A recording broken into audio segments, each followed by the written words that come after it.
स्वागत करता हूँ मेरे इस चैनल पे जहाँ पे आपको स्टॉक मार्केट से रिलेटेड डेली अपडेट मिलते रहेंगे। तो अगर आप चैनल पे नए हो तो चैनल को सब्सक्राइब करना ना भूलिएगा, और अगर आपको वीडियो पसंद आता है तो लाइक भी कीजिएगा और अपने दोस्तों के साथ शेयर भी किया करेंगे। तो चलिए आज का वीडियो शुरू करते हैं। अथर एनर्जी। तो आज का वीडियो है अथर एनर्जी के बारे में, जो ईवी सेक्टर में इलेक्ट्रिक स्कूटर्स बनाती है इंडिया में। तो ईवी का कितना बोलबाला है आप सबको तो पता ही होगा इंडिया में। तो इसी बारे में आज हम जानेंगे कि अथर एनर्जी कैसा परफॉर्म कर रही है इंडिया में। तो चलिए अथर एनर्जी के बिजनेस के बारे में, उसके फाइनेंशियल शॉर्ट्स के बारे में और अथर एनर्जी का शेयर कैसे परफॉर्म कर रहा है उसके बारे में जानते हैं। तो स्टार्ट करते हैं बिजनेस ओवरव्यू से। ठीक है। अथर एनर्जी इंडिया की प्रीमियम इलेक्ट्रिक स्कूटर कंपनी है। मेजर प्रोडक्ट की बात करें तो अथर 450X, अथर 450S और रीटा फैमिली स्कूटर है। कंपनी सिर्फ स्कूटर बेचती है बल्कि सॉफ्टवेयर भी और उसके सब्सक्रिप्शन भी बेचती है, और चार्जिंग स्टेशन भी इंडिया में बिल्ड कर रही है। सर्विस इकोसिस्टम इसका बहुत ही अच्छा है। बिजनेस ओवरव्यू की आगे भी बात करें तो ये तो मेरे प्रमोटर की बात करें तो तरुण मेहता और स्वप्निल जैन है। और इनका बैक हैंड कौन है? Hero motor cap. Hero motor cap तो आपको पता ही होगा कि कौन सी कंपनी है, बाइक बनाती थी। फैक्ट्री की बात करें तो हॉर्स तमिलनाडु में 2 प्लांट है, फैक्ट्री 3.2 महाराष्ट्र में है। चार्जिंग नेटवर्क की बात करें तो 6000 है fast charging point. Largest EV2 network है, मतलब कि सबसे ज़्यादा चार्जिंग पॉइंट यही बना रही है। आईपीओ की बात करें तो कभी आया था? आईपीओ में 927 करोड़ का रेस हुआ था, उसमें से 750 R&D हुआ था और मार्केटिंग के लिए 300 करोड़ का हुआ था। नॉन व्हीकल रेवेन्यू की बात करें तो 13% आता है। टोटल सॉफ्टवेयर और चार्जिंग एक्सेसरी और स्टेशन से आता है। तो कंपनी का ग्रोथ थोड़ा अच्छा दिख रहा है, और ये लोग मैनेजमेंट में की कमेंट्री से भी पता चलता है कि कंपनी बहुत अच्छी तरीके से अपने बिजनेस को परफॉर्मेंस और बैलेंस कर रही है। हालांकि बिजनेस अभी भी लॉस में है, लेकिन बहुत तेज़ी से लॉस कम कर रही है। इनकम स्टेटमेंट की बात कर ले तो 2 साल का देख लेते हैं। 25 और 26 में टोटल रेवेन्यू था 2325 में, और 26 में वही बढ़ के 3823 हो गया। 66% का ग्रोथ हुआ। नेट लॉस की बात करें तो 812 करोड़ पिछले साल था, वही कम होके इस साल 517 करोड़ रह गए। 36% से लॉस कम हुआ है। तो मतलब इसी तरीके से अगर कंपनी लॉस करते रहेगी तो एक दो आने वाले 1-2 साल में कंपनी प्रॉफिट में आ जाएगी। ठीक है। एडजस्टेड ग्रोथ मार्जिन की बात करें तो 428 करोड़ है, और 925 करोड़ करंट ईयर में 116% की बढ़ोतरी है। EBITDA मार्जिन की भी बात कर ले तो -23% था, अभी 6.7% है। बहुत ज़्यादा इम्प्रूवमेंट हुआ है। अथर का सबसे स्ट्रॉन्गेस्ट रेवेन्यू बहुत तेज़ी से बढ़ रहा है, लॉस सेगमेंट को कम कर रहा है। मार्केट शेयर की बात कर ले तो ईवी में अथर की क्या पकड़ है? अथर मार्केट शेयर 18.6% है, जहाँ पे ओला नंबर 1 पे थी, अभी 4.6 हो गई है।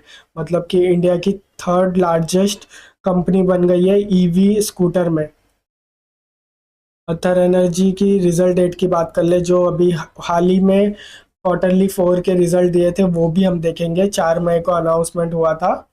तो Q4 और Q4 25 की बात कर लेंगे। तो 2025 में और 2026 में क्या रेवेन्यू में डिफरेंस था? 2025 में रेवेन्यू था 676 करोड़, और करंट क्वार्टर में 1175 करोड़ था। 74% का इंक्रीमेंट हुआ है। टोटल इनकम की बात करो तो 688 करोड़ था, यहाँ 1214 करोड़ हो गया है। 76% इधर पे भी इंक्रीज हुआ है। नेट लॉस की बात करें तो पिछले क्वार्टर में 234 करोड़ था, अभी 100 करोड़ रह गए। 57% से इंक्रीमेंट, मतलब कम हुआ है। लॉस कम होना मतलब कम हो चुका है। ठीक है। EBITDA लॉस की बात करें तो 173 करोड़ था, अभी 70 करोड़ ही रह गया है। 60% ये भी बढ़ा है। यूनिट सोल्ड की बात करें तो 47,000 पिछले साल इन्होंने सेम क्वार्टर में बेचा था, ये अभी डबल कर दिया है सीधा 83.14। 76% ईयर ऑन ईयर की ये भी ग्रोथ दे रही है। तो Q&Q की बात करें तो नेट लॉस Q3 के मुकाबले 84 करोड़ से बढ़कर Q4 में 100 करोड़ हो गया था, यानी सब्सिक्वेंटली लॉस में थोड़ा सा बढ़त हुई है। ठीक है। प्रो एंड कॉन्स की भी बात कर लेते हैं। तो सबसे पहले इस कंपनी के स्ट्रेंथ की बात कर ले तो रेवेन्यू 66% से ऊपर हुआ है, फास्ट ग्रो के कैटेगरी में जा रहा है, लॉस तेजी से कम हो रहा है, ऑपरेटिंग कैश फ्लो पॉजिटिव हुआ है FY 26 में। ओला इलेक्ट्रिक का मार्केट शेयर कोलैप्स हुआ है, अथर को फायदा हुआ है। हीरो मोटर का कॉप का स्ट्रॉन्ग बैकिंग है, मतलब कि हीरो मोटर का की तो बात ही करने की जरूरत नहीं है, क्योंकि इंडिया में काफ़ी सालों से इन्होंने अच्छी खासी पकड़ बना के रखी है बाइक्स पे।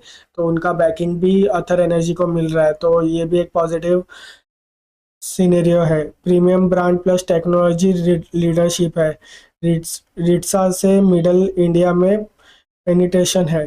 रिक्स की बात करें तो अभी तक कंपनी प्रॉफिट में नहीं है, 5 साल में 3188 करोड़ का लॉस है।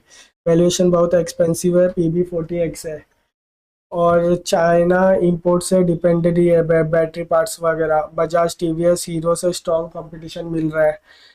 सब्सिडीज पॉलिसी चेंज रिस्क है। ब्रेक इवेंट टाइमलाइन अनक्लियर है। लिटिगेशन 117 करोड़ का पेंडिंग है। तो ये था प्रो एंड कॉन्स। तो कंपनी के बारे में थोड़ा और भी अच्छे से जान लेते हैं, आगे बढ़ते।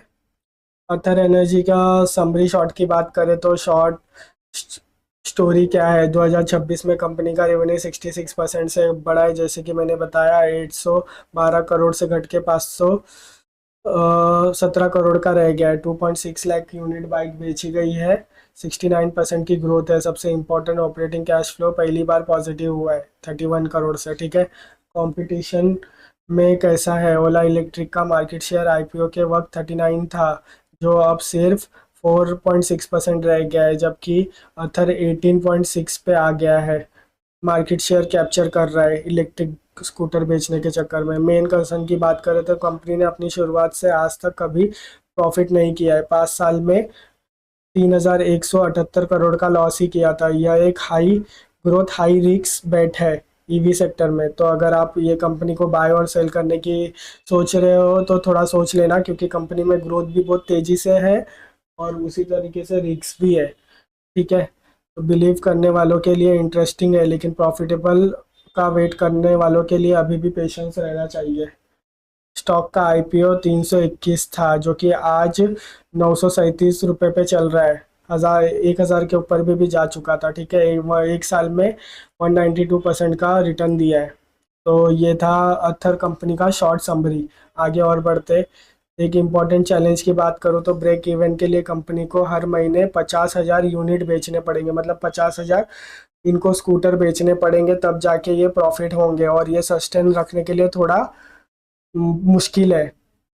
और इनका प्राइस रेंज की बात करें तो 1.4 से 1.6 लाख का है। कॉम्पिटिटर से 25% महंगी बेच रहे, मतलब कि इनके जो कॉम्पिटिटर है चेतक वगैरह बजाज के, वो इनसे सस्ती 25% सस्ती बेच रहे, लेकिन ये महंगी बेच रहे। तो ये भी एक कंसर्न वाली पॉइंट है। ओवरऑल ईयर और ईयर नंबर बहुत ही स्ट्रांग है, डायरेक्शन सही है, लेकिन प्रॉफिटेबिलिटी में अभी भी दूरी है। लॉन्ग टर्म स्टोरी में पॉजिटिव है, शॉर्ट टर्म में पेशेंस होना चाहिए।